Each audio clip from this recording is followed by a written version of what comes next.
చాలా మంది ఏమంటారంటే ఆధ్యాత్మిక రహస్యాలు అంటారు. ఆ రహస్యం అన్న పదాన్ని ఎందుకు వాడారో అర్థం కాలేదు. ఇలా రహస్యం ఏముంది? ఇలా ఎవరికి వాళ్ళు అమ్మో! అది చాలా రహస్యం. అది చాలా గుప్తం అంటే వినేవాళ్ళు అమ్మో! అందులో ఏముందేమో అనుకుంటారు. ఏమీ లేదు. ఇగో నేను ఓపెన్‌గా చెప్పేసా. అంటే ఆ రకంగా అంటే అందులో ఏముందేమో మన బుద్ధికి పని చేయలేదేమో, ఆ అనేవాడికి అది తెలుసేమో, వాళ్ళెక్కువ మనం తక్కువ అని ఆ ఫీలింగ్ పుట్టిచ్చారు. నిజంగా చెప్పాలంటే అనేవాళ్ళకి కూడా తెలీదు. నిజంగా అనేవాళ్ళకి తెలిసుంటే చెప్పేసుండేవాళ్ళు గదా! అసలు ఇప్పటి వరకు అసలు తాబేలు ఉదాహరణ బయటికి రాలేదు. భగవంతుడు నిరాకారుడన్న విషయం బయటికి రాలేదు. రామాయణ, మహాభారతాల్లో, భగవద్గీతలో ఏ జ్ఞానమైతే ఇచ్చాడో ఈ థియరీ దీన్నే అక్కడ కథల రూపంలో రాసారు అన్న విషయం ఇప్పటి వరకు రాలేదు. అసలు జరాసంధుడంటే అసలు ఆ రకంగా మనలో ఉన్న ద్వంద్వము అసలు మన శరీరానికి అసలు వృద్ధాప్యమే లేదసలు భగవంతుడి ప్రపంచంలో అన్న విషయం ఎవరికీ తెలీదు. మనిషి అన్న తర్వాత వయసయిపోయింది గదా! అంటారు. వయసయిపోతే ముసలోళ్ళయిపోతారు కదా అనుకుంటున్నాను. నిజంగా భగవంతుడు పెట్టాడా వృద్ధాప్యాన్నంటే పెట్టలేదు. ఎందుకొచ్చింది వృద్ధాప్యము? మనలో ఉన్న ద్వంద్వ వైఖరి.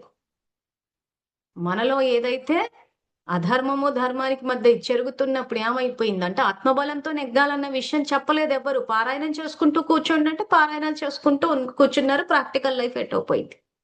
సో, అందుకే ఇక్కడ ఏమంటున్నారంటే, ఈ లోకంలో క్రమేపీ కాలగర్భంలో కలిసిపోయింది. సో, ప్రాక్టికల్ లైఫ్‌లోకి తేవాల్సిన చోట పారాయణాలయిపోయినియి. ఎక్కడైతే ఆధ్యాత్మికంగా దాన్ని జీవితంలో ఆచరించాల్సిన చోట అదేదో పెద్ద రహస్యం అన్నట్టు దానికి పెట్టడమే ఒక పెట్టేసరికి ఏముందేమో అనుకుంటా. లేదా ఎవరినైనా మనం ఒక 4 ప్రశ్నలు ఎక్కువ అడిగామంటే ఆళ్ళకి కోపమొచ్చేస్తది. ఇక నీకేమీ అర్థం గాదు. అది భగవంతుడి శివుని లీలలు ఎవ్వరికి అర్థం గాదు. కృష్ణుడి లీలలు ఎవ్వరికి అర్థం గావు. ఎందుకు అర్థం గావు? తండ్రి మాట్లాడితే పిల్లలకి అర్థం గాదా? చెప్పండి. మనమే ఈరోజు చిన్న పిల్లలు కలిస్తే ఏం జేస్తాం? వెంటనే వాళ్ళకి అర్థమయ్యే భాషలో మాట్లాడేస్తూ ఉంటాం. అంతే తప్పితే మన పాండిత్యాన్ని వాళ్ళ ఎదురుంగా ప్రదర్శించం గదా! భగవాన్ గూడా అంతే. మనతో మాట్లాడేటప్పుడు మనకు అర్థమయ్యే భాషలో మాట్లాడతాడు. ఎందుకు అర్థం గాదు మనకి? అంటే మనము ధ్యాస పెట్టలేదు ఆయన ఏం చెప్తాను. సో, చెప్పేవాళ్ళు గూడా ఎట్లా చెప్పారంటే అది ఎవ్వరికి అర్థం కాదు. అలాంటివి ఏమైనా భ్రమలుంటే తుడిచేసేయండి. అందరికీ అర్థమవుతది.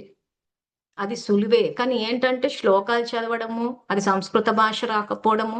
సో, నాకు సంస్కృత భాష రాదు. ఎలా తెలుసుకున్నాను?